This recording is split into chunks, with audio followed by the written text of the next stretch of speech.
Hey cats, what's happening? Every weekend I water my plants, and I've got like 30 of them in the house. Yeah, they're all over the place.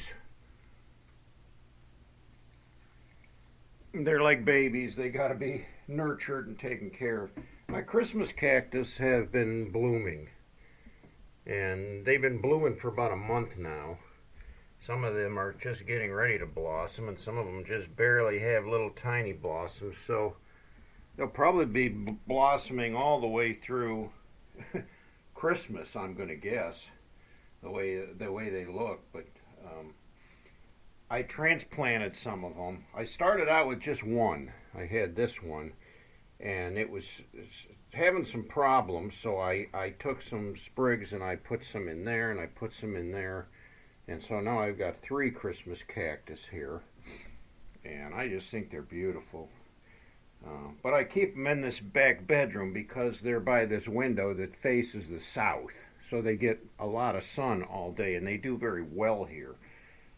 It used to be in the kitchen window, which didn't get much sun there at all, and it would bloom maybe once a year for about a week at the most. So they're doing way better out here. Oh, I almost forget about this thing up here too.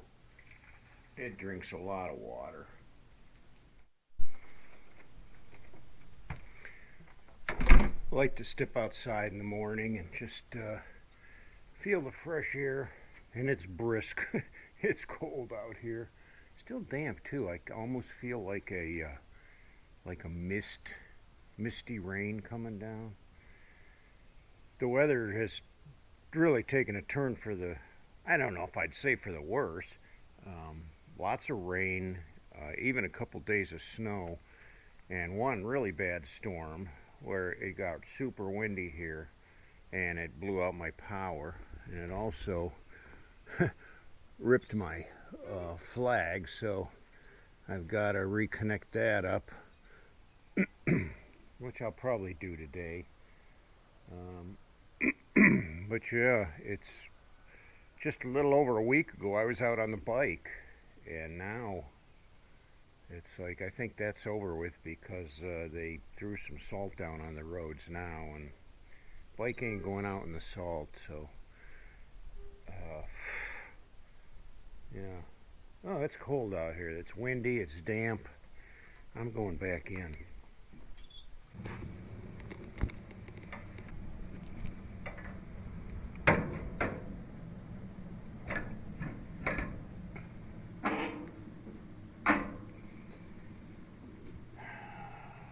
Thank goodness for the wood burner.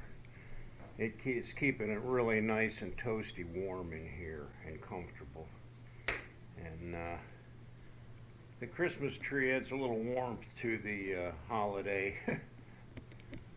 So coming up here this week, I'm going to be really busy. I got a lot of stuff to do. And you can probably join me in the preparation because I won't be doing a whole lot more. I've told you guys before about how anal I am about the level of my pond. In fact, I brought it up quite a few times. And so yesterday I worked out here in the shop and I made this measurement post, and I'm going to attach that to the leg of the dock. So this will go right up to the deck here. There's 9 inches down from the top of the deck to a full level. So I've marked here full, and then I've marked all the increments on there. What I had done though is, you'll see I actually cut these kerfs in here on my table saw. So they're going to be permanent. I see one that I forgot there. Those are wood burned into the wood, so I don't know how they're going to hold up in the water, but I thought, well, if I paint them or use marker, it'll probably wear off. So I burned that right into the wood, and I went all the way down to 24 inches. So if it ever drops that far, that's going to be pretty concerning to me. But this way, I'll be able to go out and actually see whether I'm gaining or losing water in the pond. So yeah, all I need to do is attach that to the dock leg. I'm going to mount it right out here on the inside leg of the dock, where I can stand on the shore and I can look out and I'll be able to actually see the level. It looks like it's down probably more than a foot now. So once I get it hooked up there, I'll be able to see for sure. You see, I've already got the screws in there ready to go. I can't put screws down here because this will be underwater. I think the water level is at least right around 10 inches low right now. But I'll see once I get it installed and go from there. So I couldn't do it yesterday because it was raining and I got to lay down on the dock to screw it in. And I didn't want to lay down on a wet dock either. So maybe I can get to that this afternoon. I don't know. I got some stuff to do this morning though. Yeah, I use this old wood burner. It's not a professional wood burner. It doesn't get extremely hot. So I really had to, spend a lot of time here. And the other thing is when you're burning wood, especially this treated wood, it puts off fumes because the treatment in there goes into the air. So I had to really keep my head back because I don't want to breathe that stuff. I know it can make you really sick. It can give you a headache, and it's probably hazardous to your health. I was out hiking with my brother. I found this thing out in the woods. It's a little smelly. It still has some flesh stuck to it, dried on there. So I'm going to have to treat it.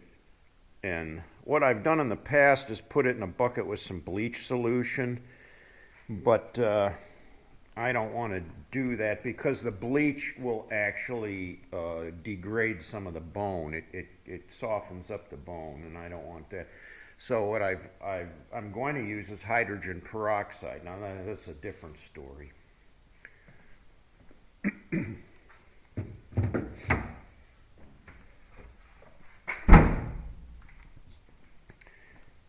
I ordered the hydrogen peroxide, and my idea is to get a large plastic bag, waterproof plastic bag, and I'm going to put the skull in that and put the hydrogen peroxide in the bag and then kind of tie it or rubber band it around the skull and let it soak for a couple days, and that'll whiten up the skull and it'll take the residual flesh or hair and stuff off of that thing, clean it up. And then when I'm all done, I'm going to mount that probably out there on my shed on top of the door of the shed, because I already have one here. That's a pretty nice one, and I also have another one on the back deck.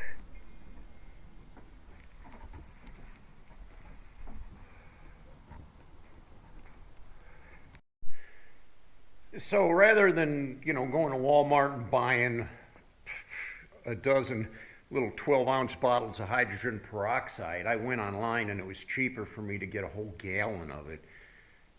So I went ahead and ordered that. Well, last week I got a notation that it was damaged and lost in shipment.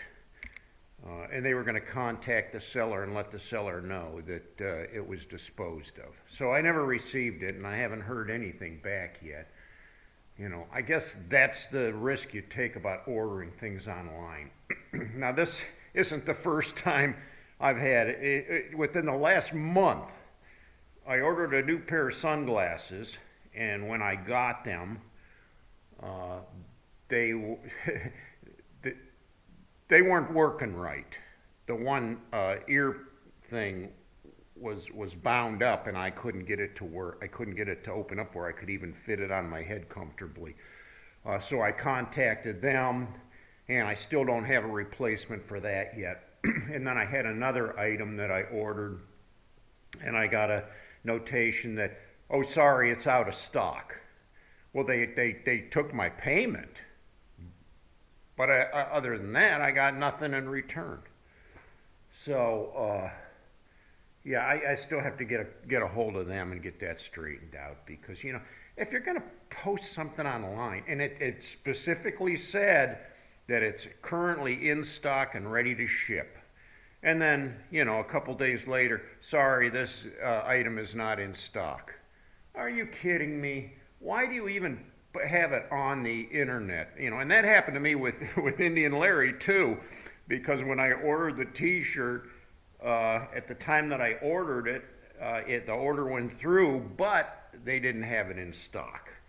I made out like a bandit on that one though, because they sent me this really nice hoodie, 2 T-shirts, and a bunch of other stuff. So that was a good deal. But anyway, I gotta stop ordering things online. I need to just. The thing is though, when you go to the store, you end up going to 3 or 4 different stores, and sometimes you don't even find what you're looking for. So it's so easy to go online and do a search. You find what you're looking for, ding, you buy it, and a couple days later, potentially it comes in the mail and it's exactly what you wanted and it works. This hasn't been the case for me though recently. I just need to really put the brakes on buying things here.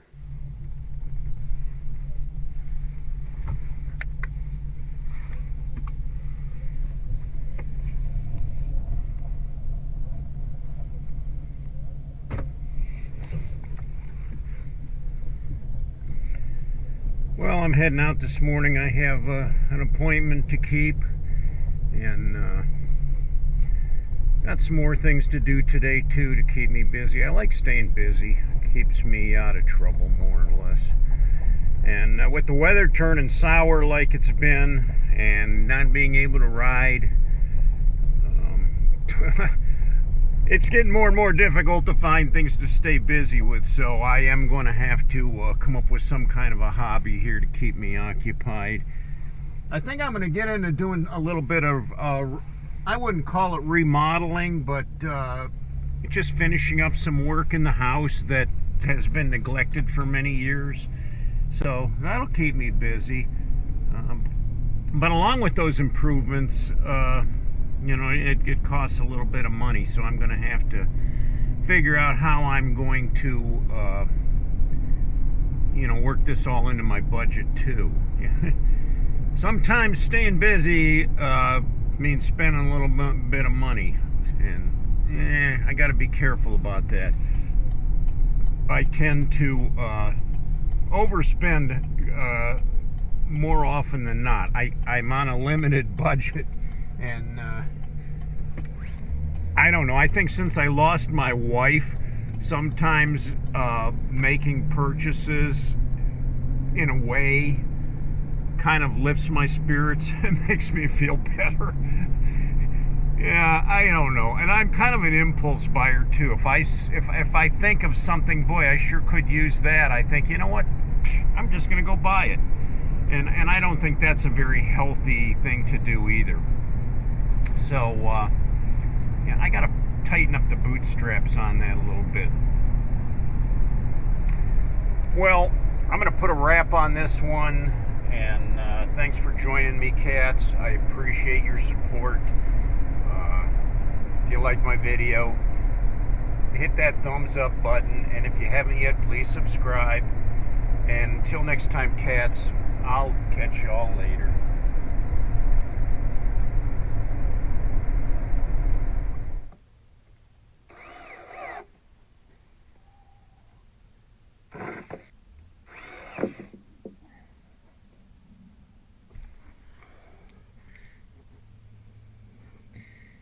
Right at the 10-inch mark. Hello there, fishes. They're curious. They want to see what I'm doing.